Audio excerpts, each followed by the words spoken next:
All right, we're back here on SportsLine talking pretty much all things tonight. We're going to talk some college basketball coming up in the next segment with Lipscomb basketball coach Casey Alexander. The Bison's playing really well. But right now we want to get to John Burton's sit-down interview with new permanent Titans head coach Mike Mularkey. Took over a difficult task at the middle of the season. When he was named the permanent head coach, there was a lot of criticism from fans who were upset about the hire.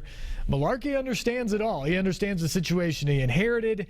He understands the criticism against who he is, what his track record is as a coach, and what people believe he can do moving forward. He and John Robinson, the new general manager, charged of turning it around. Mularkey understands it all, and he certainly relayed that to John. Let's take a listen. So how does it feel to get that interim tag removed? That's got to feel good. It feels good. I feel right in place. I never really felt the interim tag while I was coaching. I really didn't. I felt like I was in charge from the beginning because I had a lot to do, and I'd done it before, so I never really felt any different when I got thrown into that role.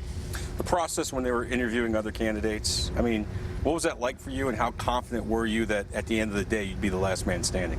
Well, you know, I was hoping that I know the record didn't really indicate that there was a lot of improvement, but I think there was. That behind the scenes, there are a lot of things that we did better. I think the effort and the level of play that we played at, for even the situation we were in all the way through even those last couple of games, our guys were playing with a lot of effort, and I've been really playing at a high level. We just couldn't win a couple close ones there, and I think they just, what they saw how that was a difficult challenge to be put in for all of us, not just myself, but for the players, the coaches, midstream of the season, and I just think the guys responded. They came to work every day. They prepared every week to play in these games, and when they stepped on the field, you know, we believed we had a chance to win every one of those games. And I think people, at least our players and our support staff and everybody, believed in what we were doing, and I think that it was a big key. And I think the support of the players at the end of the year, that they liked the direction we were going with me, was key. I was going to ask you about that because, to a man, both on and off the record, every player that we talked to said the same thing. We like this guy. We'd like him to be our head coach. Now, I know as a head coach you don't necessarily want to be buddy-buddy with your players, but the fact that they got your back, that's a step in the right direction. Yeah, I didn't feel like it was a buddy-buddy system, you know, and I hear the players coach thing. I think what they saw was I'm real, I'm upfront. There is no, I tell them like it is. I think what they really see is how important it is for not just myself but the staff that they're successful, and that's what I'm trying to do. I'm trying to get them in the best position to be successful, and I think that they saw how important it was to us, and I think they saw they already knew what they're going to get if I got a chance to get this job, and I think they know I'm real, and I think that was important to them. Not saying that no other coaches aren't, but right. I just think they responded to the way I handled the challenge when we were put in this position. When the announcement was made, a lot of the fan reaction was less than favorable. Were you surprised by that? Were you expecting that? And I guess as a follow-up, what would you say to the Tennessee Titans fans about you being the head coach, you being the guy to move this team forward? Well, I know I was not surprised. I've been in the league a long time. This is my 31st year playing and coaching, so I was not surprised by it, and I understand where they're coming from. And like I said at the press conference when I did get the job, was I think we just need to let us have a chance to do some things differently here. The two previous places I've been, in certain situations, dictated a lot of what the outcome was. I think this is a different situation for a lot of people, not just myself. And I think they're going to see a lot of things that are going to be changed, and starting immediately. We've done a number of things on the staff. We've brought in a lot of coaches. I mean, this is really the first time I've hired the whole staff. I think they're going to see scheme changes. You know, that's going to be, even defensively, where we think that was Coach LeBeau's defense last year. It really was not Coach LeBeau's strictly. It was Ray Horton had adjusted some things, and we're going to go back to what Dick LeBeau knows best, and it's pretty darn good, knowing his history. And then we have a new special teams coach. The schemes they're going to see different. And I'm going to work with John Robinson. We're going to have some different players in here. That's going to be a big part of where we're going with the direction. But I think also we had a lot of young guys on this team last year, especially on offense, that were thrown into the fire earlier than they probably should have been, that I'm going to see their second year. That second year, you're just much more comfortable and confident in what you're doing. When you come in the building, you're going to see their level of play step up. So there's a lot of things that are going to be different, a lot of things in a positive direction that they're going, and I think the fans will see that with results on the field. You mentioned John Robinson. They went and hired the GM before they went with you as the head coach. I know it's early, but what's your relationship like with John Robinson so far? And are you two on the same page in terms of how to put this team together and generate a winning team? We are, and we knew that the first time we talked, and that was on the telephone. It's after I got in the job, we talked about the roster.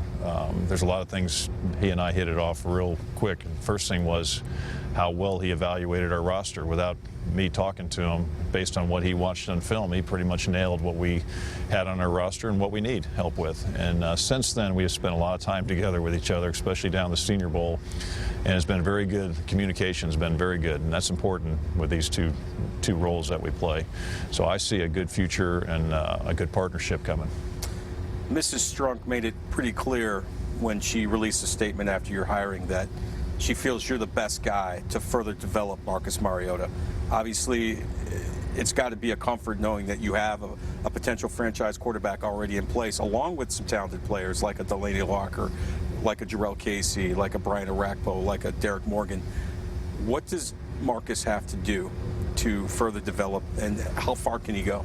I think we can help him as coaches. And again, it starts with really him, but it really includes everybody on our team. And again, I'm going to speak offensively. We're not going to try to force feed a scheme on him. We're going to do we're going to build this system around his talents and put him in a position that he is confident in what he's doing. And again, that's everybody. You really don't want to ask a guy to do something he can't do, because you're going to ask for failure. So we're not going to force feed anything on him. We're building what we're doing today as I just came from a meeting, and what we're doing early with this coaching staff is building a playbook around his talents and what he can do and play at his strengths, and then you'll see that come out on the fields.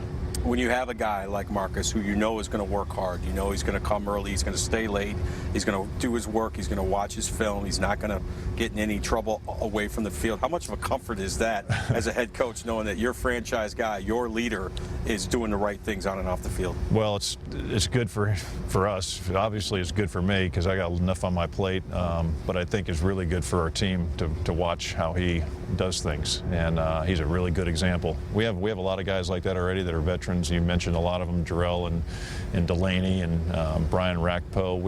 But when you see a young guy come in and prepare the way he does, especially his rookie year, there's a lot of guys around him that are watching not only how it carries over to success on the field, but also how it carries over to off the field and what he does in the community. So much has been said over the last few years about the identity of the Tennessee Titans. What do you want the identity of the Tennessee Titans to be as the head coach? Well, not long ago, late 90s, early 2000s, when I was with the Pittsburgh Steelers and Tennessee was in the same division, this team was known for its tough physical play. And I would like to get back to where this team and where the fans supported that. Obviously, there was winning that came with it. But that's been my philosophy, whether I've been coaching a position, I've been a coordinator or a head coach, is a team that does not beat itself. It's a smart football team, smart players that are physical on Sundays to a man. And we have a bunch of guys that are dependable and held accountable, holding themselves accountable. I think what you're going to get is maybe go back to some of the days that were here earlier when this team obviously went to the Super Bowl, was in the playoffs, and you came into this stadium. It was a hard place to play, and it wasn't filled with opponents' fans. It was filled with Tennessee Titans fans, and that's where we'd like to go with that. Obviously, the ultimate goal is a Super Bowl. How confident are you that you can build a team. You and John Robinson can build a team that can compete for and win a Super Bowl sooner rather than later? Well, I think my message now, when these guys come back in here, and it really was with our new coaching staff, our first day was on Monday, was, again, we're going to move on from the past, and that's the last year and all things that went with it, and really we're going to kind of focus on the today. What are we going to do when the players get back in here? How are we going to get better in April? And then kind of move in a process of see where it takes us by focusing on what we're doing that day, that moment, that practice, that play, and see if we can get better that way and see how fast it translates into me being a playoff team. But to sit there and go, hey, our goal is the playoffs, our goal is to get better every day they're here, and each game take it as they come. Final question, when the movie of your life is made, it's got to be Costner that plays you, right? Well, it is one of my favorite movies, Field of Dreams. How often do you get that? I get it quite a bit. I do. Not sure my wife likes it when I'm out with her, but I do get it. Yeah. Do you take it as a compliment? I do. I've had some. I got some stories about it that probably. I've been stalked. Yeah, it's been. Really? Yeah, it's been interesting. But those are. You've been stalked. Those people thought you were him? Definitely. Okay. Definitely thought that. Definitely. I mean, yes.